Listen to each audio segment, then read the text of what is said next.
Today, we're back in the 3D model. We're looking at Robin's project, and today's topic is photorealistic renderings. That's why we've got John, the render guru, with us. So when we look into getting into renderings for a certain project, oftentimes it's driven by a client. If they want to have a visualization of a space, we'll recommend photorealistic renders. So in this project specifically, we're looking at the kitchen. So in this model, we could give them a rudimentary 3D view in the software that we use normally, just to give them an idea of the space, but then we'll jump into more of a photorealistic take on that to give them more of the experience. So we'll take a look at some of these renderings now. John can kind of take you through the process and how you get to this stage. Yeah, so when we start out this process, we're looking at floor plans, 2D elements, drawings that are on a sheet. Once we take that into our other programs, such as Revit, which is what Nick was just showing you there with the 3D views, we can really start to visualize some of those beams that you see, cabinetry, other fixtures, some materials, you start to see colors, maybe some wood textures, stone textures. To finally get that to be a realization for a client, we have to bring them into the view themselves. So with this kitchen view here, Nick and I will sit down and we'll curate for this project specifically what views we want to see. So here we're looking at the kitchen island, looking out that beautiful back window, and we're taking a look at the range on the side there with some of the lighting and the beams all kind of coming together. And then if you go over to one of our other shots here, we get a different perspective. We're looking back now, we're closer to the sink, looking towards the oven. We get to see some of the cabinetry with the lighting, backlighting. This gives the client a real feel for that whole space. We can take them in, give them these different views. Then they can start to see those materials that we've picked out earlier in the process really start to come to life. You start to see the grain of the wood, the color of the wood, some of the stone textures, the floor we changed out a couple different times just to get that exact texture that we're looking for.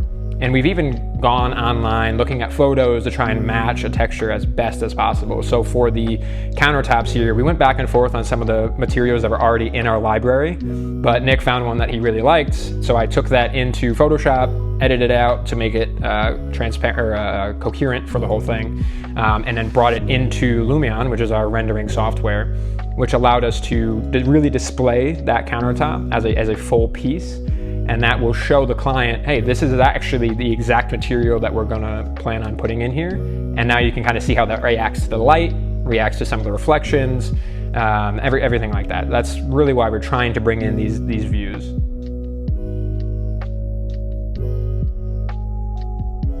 Yeah, and these are super beneficial for just architectural design in general.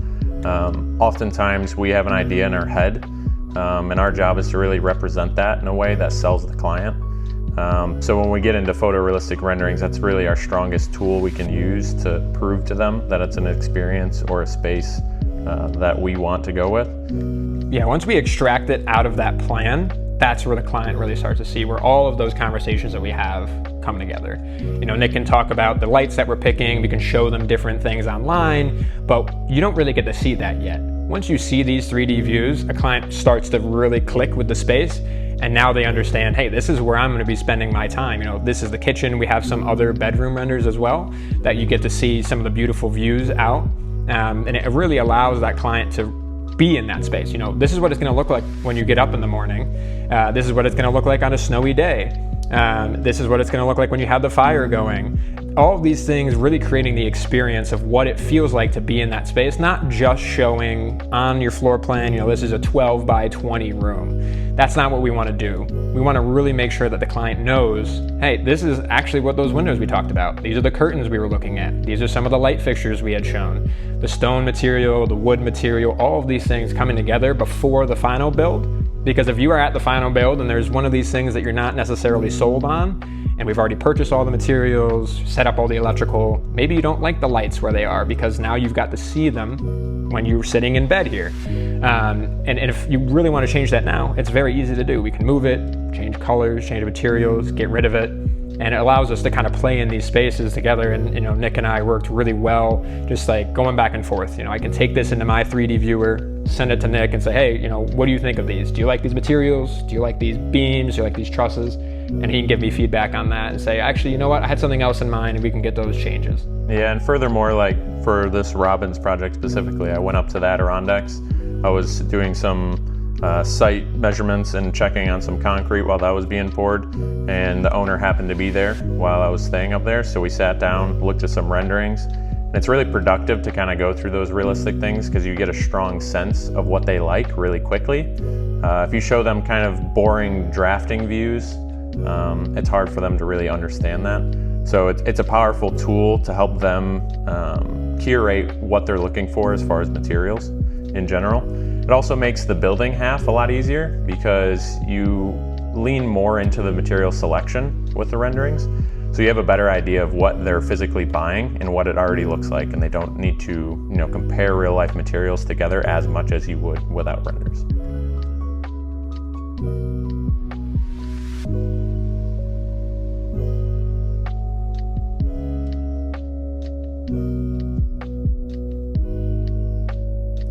So another reason this is a powerful tool for us as designers is we get to convince them of some of our ideas.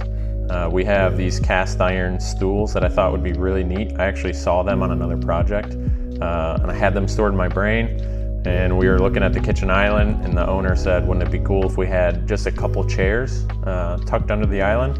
And I pulled that idea out, and I was like, I know just the thing. So we had John throw that into a render, and immediately they fell in love with it. So that was a thing that, just quickly throw it in a render. It doesn't need to be into the Revit model. Just visualize it so they know what it's about. And that's really helpful for these things. Yeah, once you actually get to see some of these things like we're talking about physically in this space, then you don't have to question it later down the line of like, well, I don't really know how that's gonna look. We know exactly what that's gonna look like. We know the material that we wanna go with. We know the height that they're gonna be set at. We know how they tuck away underneath that island. It really allows us to show the client our vision before it ever becomes a problem. Maybe they don't like it, or maybe they want to do more of it in other spaces. Taking a look at how we put those into these spaces, it's not just this kitchen, it's not just the bedroom. You can do it in all these different views. We've done some exterior views for the carriage house portion of this that you've seen some photos, maybe a couple different interior views of that. And we can really personalize these spaces to show a client like, hey, this is our touch. This is what we can kind of bring to the project. Yeah, and again, to touch on the countertop a little bit, we physically picked a piece of marble on one of the dealers online that was supplied with dimensions. So that manipulated the island size. I had to shrink the island down a little bit because it was a 13-foot long island. Marble's hard to get in that dimension, so we shrunk it down. And then furthermore, we took the actual image of that marble. John was able to put that right into the rendering. So not only were we able to pick a piece of marble to use, size it appropriately, but also show them what it would look like in real time with accurate lighting and everything.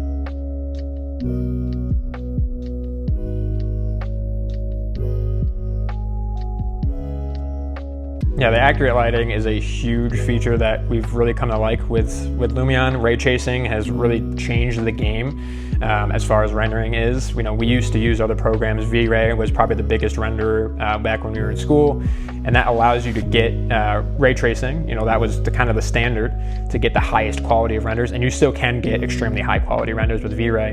But what Lumion allows us to do is this is a relatively quick render. When we're talking render times with V-Ray, you're talking maybe sometimes 5, 6, 8 hours. And with Lumion, it can be as quick as a minute, and that's with ray tracing. Now, depending on how much stuff you have in the scene, like this one, I have a ton of trees and plants and cutlery and everything to make it look like a kitchen. That adds a little bit of time to some of these renders, but we're only talking 3-4 minutes. This isn't something that Nick's going to ask me to do a week in advance so that I can have time to render it out. Because that could be a factor when you're doing some of these renders. Is like, hey, when can you physically render these out? When are they going to get done?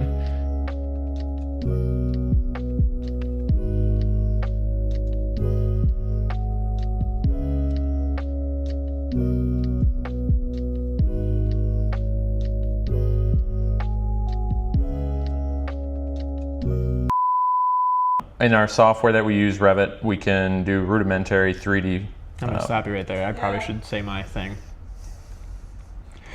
So let's take it. You don't need any input over there. Don't say yeah.